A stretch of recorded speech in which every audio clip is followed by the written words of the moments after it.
Before we start dissecting into Longlegs, let's talk about the writer-director Osgood Perkins. The 50-year-old director made movies like 2015's The Black Coat's Daughter,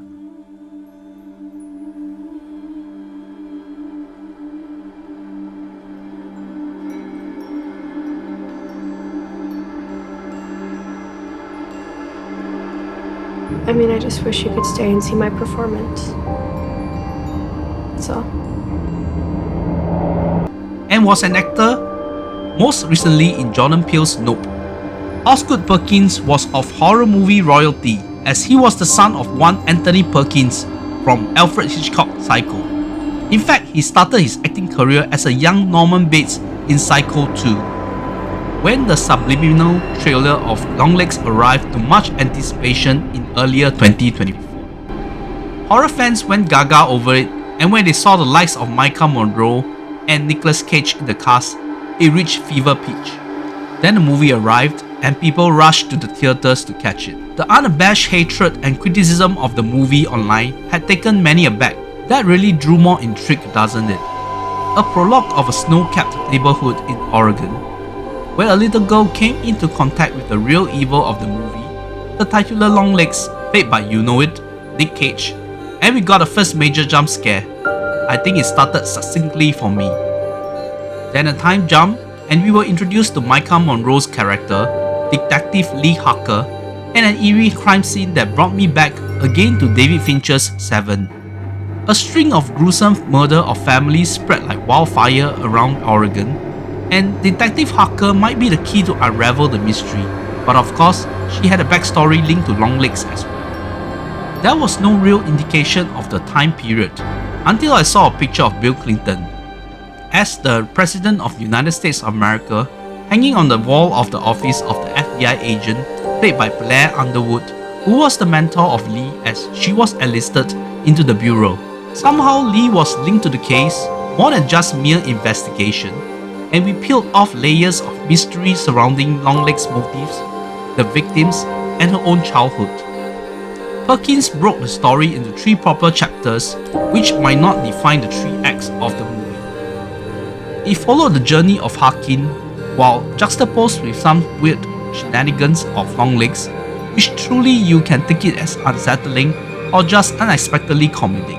I think in his interview with Collider, director Os Perkins certainly brought up Silence of the Lamb, and you could see him modeling Lee Harkin into an agent like Clarice Starling, except the plot and the filmmaking was not of an award-winning caliber.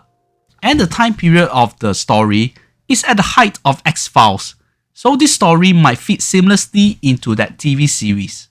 Perkins spun an interesting story of how the killings follow a certain pattern, much like the Zodiac Killer. The deciphering of the riddles part from Lee was actually intriguing for me. Unlike the Jonathan Demme award-winning movie from 1991, Os Perkins' haunting depiction of a spat of killings due to a madman's unexplained obsession could be a bit of a drag for viewers, and if you are not into the FBI procedural part, it could get a bit dry. However, I feel the final act was exquisitely filled with tension at every turn of the corner. Although the twist of the plot was not entirely satisfying, I felt I did got emotionally attached to Lee's predicaments and was cheering her on to fight the evil in the end. Maika Monroe in the lead role of Lee was never going to measure up to a Jodie Foster or a Julianne Moore.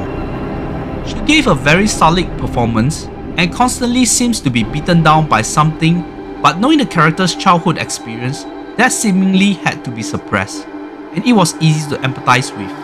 I did notice a sliver of joy when she managed to crack riddles, or when her clairvoyance earned her praise from her contemporaries within the case. She displayed some form of confidence in her job. Monroe's prominence as a modern scream queen came from her performance in 2 2014 films, It Follows and The Guest. The years after that did not see her dabbling much into the horror genre, but she was competent in her role as Lee here, and I will be anticipating her in the sequel to It Follows, simply known as They Follow. Now, let's talk about Nicolas Cage. During the marketing of the movie, there was no sight or sound from the famous Coppola, but he was there with the first jump scare in the creepy prologue, as he assumed the titular role of Longlegs. In heavy prosthetics, Nicolas Cage looked like the part when Michael Hui went into plastic surgery clinic in 1990's front page. And we cannot unsee how eerily he resembles Marilyn Manson nowadays if Manson cosplayed as the albino twin from The Matrix. Inching towards insanity was not something Cage was unfamiliar with, but I was not entirely bought into his over-the-top performance, and there was no real memorable scene between Cage and Monroe that once again would recapture that chemistry between Hannibal Lecter and Clarice Starling in Silence of the Lamb. The most memorable instance with Cage Longlegs for me would be when the girl in the minimart shouted to her father claiming that the weird man is here again, right in front of Longlegs of course. The other cast members were not too shoddy as well. Blair Underwood as Lee's FBI mentor, Agent Carter, had that memorable soothing voice. Alicia Witt, who had bit roles in The Walking Dead and The Exorcist TV series, played the role of Ruth, Lee's estranged mother who left an indelible mark with her performance and how it linked her daughter's background with Longlegs. I think director Osgood Perkins successfully captured the bleak nature of the locations and time period, mixing an unconventional occult plot with a detective procedural and some creepy life-size dolls element and a crazy prosthetics infused niccage. I enjoyed the movie, not the entirety of it, but enough to give it a 7 out of 10. As usual, please like and share this video, it will really help to spread my channel. And do subscribe for the latest video as well. Check out my last review on Thai West Maxine. Now I am going to find myself debunking the rumors that Nicolas Cage and Marilyn Manson are actually the same person. Good night.